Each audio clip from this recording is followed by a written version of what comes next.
Ihfazillah yahfazka. Jagalah Allah, maka Allah akan menjagamu. Kita akan bahas tentang jagalah Allah, baru setelah itu yahfazka, Allah akan menjagamu. Kata-kata ihfazillah, jagalah Allah, dijelaskan oleh Imam Ibn Rajab Al-Hambali. Yang dimaksud dengan menjaga di sini yaitu ihfaz hududahu wa huquqahu wa awamirahu wa nawahi. Maksudnya jagalah batasan Allah, yaitu jagalah haknya, menjaga perintah-perintahnya, menjaga larangan-larangannya. Yang dimaksud dengan menjaga batas-batas Allah adalah dengan melaksanakan apa-apa yang diperintahkan. Jadi sini disebutkan bahwa menjaga perintah-perintah dan larangannya. Ihfazillah, jagalah Allah, maksudnya menjaga batas-batas Allah, menjaga hak Allah, menjaga perintah-perintahnya dan menjaga larangannya. Yang dimaksud dengan menjaga batas-batas Allah dengan melaksanakan hal yang diwajibkan serta meninggalkan hal yang diharamkan oleh Allah SWT dan menjaga hak-hak Allah. Sedangkan hak Allah yang terbesar atas para hambanya adalah mereka beribadah hanya kepada Allah dan tidak menyekutukan Allah dengan sesuatu dan bentuk apapun. Inilah asas amal, yaitu tauhid kepada Allah Subhanahu wa ta'ala. Ini yang terkenal dengan hadis Mu'adz bin Jabal ketika Mu'adz ditanya oleh Nabi Muhammad sallallahu alaihi wa ala alihi wasallam, "Atadri ma haqqullahi 'alal ibad wa ma haqqul ibadi 'ala Allah?" Qultu Allah wa rasuluhu a'lam. Qala haqqullahi 'alal ibad ay ya'buduhu wa la yusyriku bihi syai'a wa haqqul ibadi 'ala Allah alla yu'adziba man la yusyriku bihi syai'a. Wahai Mu'adz, tahukah engkau apa hak Allah yang wajib dipenuhi oleh para hambanya? Dan apa hak hamba atas Allah? Mu'adz menjawab, Allah dan Rasulnya yang lebih mengetahui.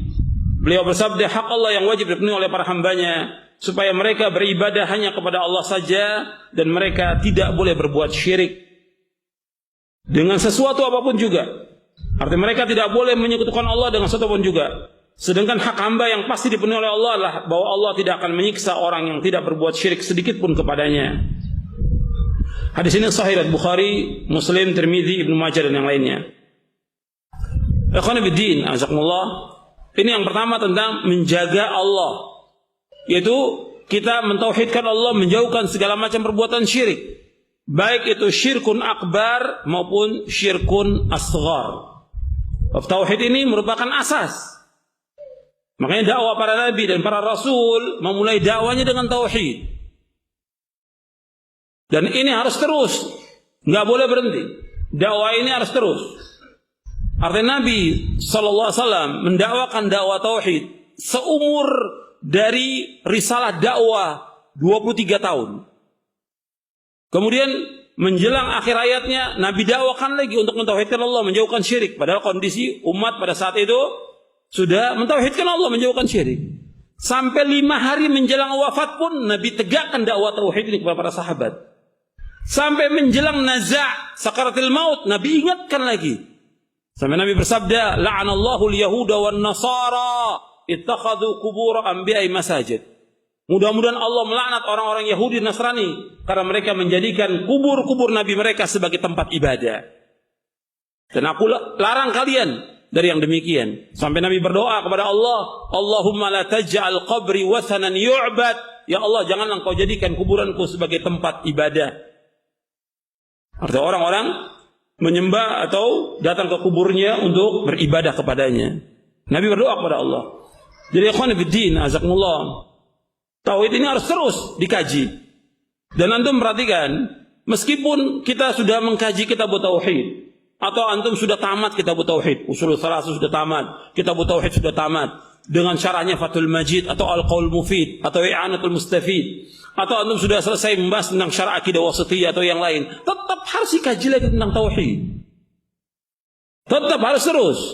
Dan antum perhatikan, ada hal yang kadang-kadang hilang dari kita, yaitu apa? Kurangnya keikhlasan kita kepada Allah SWT. Kita nggak menyembah kubur, nggak menyembah berhala, nggak menyembah yang lain, tapi kadang-kadang hilang keikhlasan itu.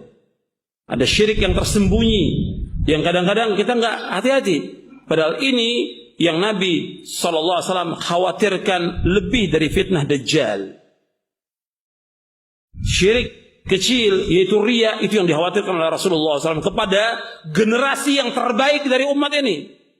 Inna akhwafa ma akhafu alaikum syirkul asghar. Sesungguhnya yang paling aku takutnya sekalian syirik yang kecil. Ini Nabi bersabda kepada sahabat.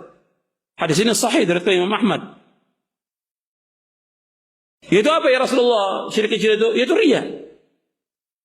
Makanya kurangnya keikhlasan kita, atau dia melakukan amal-amal soleh yang bukan dia mengharapkan ganjaran atau mencari wajah Allah atau ingin mencari surga, tapi dia mengharapkan dunia. Ingin mengharapkan sesuatu dari dunia. Hatta kita belajar aja ya ikhwan fillah, kita belajar. Tapi kita ada sesuatu yang kita harapkan dari belajar kita, maka tidak akan mencium aroma surga. Apalagi lain dari itu.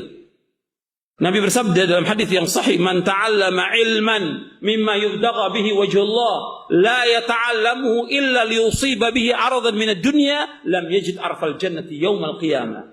Barang siapa yang belajar, barang siapa yang menuntut ilmu yang mestinya dilakukan karena mengharapkan wajah Allah, tapi dia menuntut ilmunya untuk mengharapkan sesuatu dari dunia, maka dia tidak akan mencium aroma surga.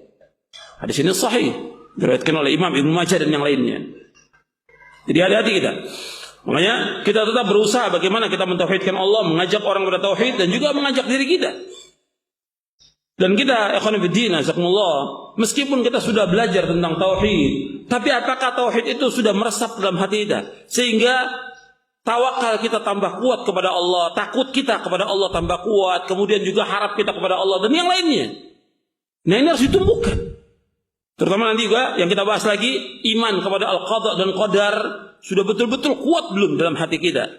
Maka ini harus kita jaga. Tentang tauhid ini yang pertama harus kita jaga. Karena ini hak yang terbesar, yang hak Allah yang wajib dipenuhi. Jangan sampai kita jatuh dalam perbuatan syirik. Sebab kalau syirik, maka akan hapus amal-amal kita. Lain asyrakta la yahbatanna amaluka wa la takunanna minal khasirin. Seandainya engkau berbuat syirik, akan hapus amal-amalmu dan engkau termasuk orang-orang yang merugi.